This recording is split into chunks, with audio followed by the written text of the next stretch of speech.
ಬಂದೆಯ ಬಾಳಿನ ಬೆಳಕಾಗಿ ಶಂಕ್ರಿ. ಓ ಮಂಜಣ್ಣ, ಏನಯ್ಯ ಶಂಕ್ರಿ, ಚೆನ್ನಾಗಿದ್ದೇನಯ್ಯ? ಸೂಪರ್ ಆಗಿದ್ದೀನಿ ಕಣಯ್ಯ. ನೀನ್ ಹೆಂಗಿದೀಯಯ್ಯ? ನಾನು ಬಿಂದಾಸ್ ಕಡೆಯ.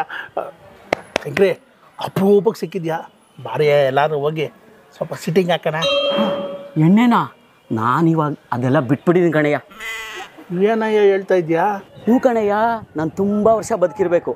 ಅದಕ್ಕೆ ಈಗ ಎಣ್ಣೆ ದಮ್ಮು ಇಲ್ಲ, ಬಿಟ್ಬಿಟ್ಟು ಒಳ್ಳೆ ಹಣ್ಣು ಊಟ ತಿನ್ಕೊಂಡು ಆರಾಮಾಗಿದ್ದೀನಿ. ಬರ್ಲಾ? ಶಂಕ್ರಿ, ಒಂದು ನಿಮಿಷ ಬಾರಯ್ಯ. ನೋಡಯ್ಯ ಶಂಕ್ರಿ, ಒಂದು ಮಾತು ಹೇಳ್ತೀನಿ ಕೇಳಯ್ಯ. ಇವಾಗ ನೀನು ಇದೆಲ್ಲ ಹೇಳ್ದಲ್ಲ, ಇದರಿಂದ ನಿನ್ನ ಮುದಿತನ ಜಾಸ್ತಿ ಆಗುತ್ತೆ ಹೊರತು ನಿನ್ನ ಜೀವನ ಅಲ್ಲ ಕಣಯ್ಯ. ನಾವು ನಿನ್ನ ಫ್ರೆಂಡ್ಸು ಚೆನ್ನಾಗಿ ಕುಡಿದು ತಿಂದು ಮಜಾ ಮಾಡಿ ಇನ್ನು ಸ್ವಲ್ಪ ವರ್ಷ ಸತ್ತೋಗ್ಬಿಡ್ತೀವಿ. ಆಮೇಲೆ ನೀನು ಒಂಟಿ ಆಗ್ಬಿಡ್ತೀಯ ಕಣೋ. ಏನೋ ಮಾಡ್ತೀಯಾ ಈ ಪಾಪಿ ಪ್ರಪಂಚದಲ್ಲಿ? ಏನೋ ಮಾಡ್ತೀಯಾ? ಫ್ರೆಂಡ್ಸ್ ಇರಲ್ಲ, ನಿನ್ನ ಕಷ್ಟ ಸುಖ ವಿಚಾರಿಸೋರು ಇರಲ್ಲ.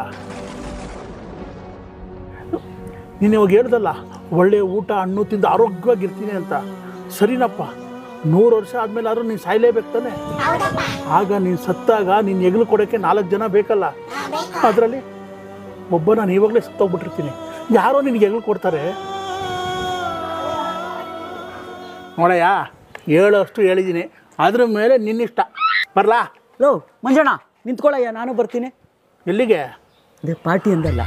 ಮತ್ತೆ ಇದ್ದಿತ್ತು ಅದೇನೋ ಜೀವನ ಬದುಕಬೇಕು ಬಾಳ್ಬೇಕು ಅಂತ ಏನೋ ಹೇಳ್ದಲ್ಲಯ್ಯ. 100 ವರ್ಷ ಬದುಕಿ ಬಾಳೋದು ಮುಖ್ಯ ಅಲ್ಲ ಕಣಯ್ಯ, ಬದುಕಿದ್ದಾಗಲೇ ಬಾಳ್ಬೇಕು ಅಂತ ನಿನ್ನಿಂದ ನಾನು ಇವತ್ತು ಕಲಿತೆ. ಬಾ, ಬದುಕಿದ್ದಾಗಲೇ ಮಜಾ ಮಾಡೋಣ. ನಡಿ ನಡಿ ನಡಿ.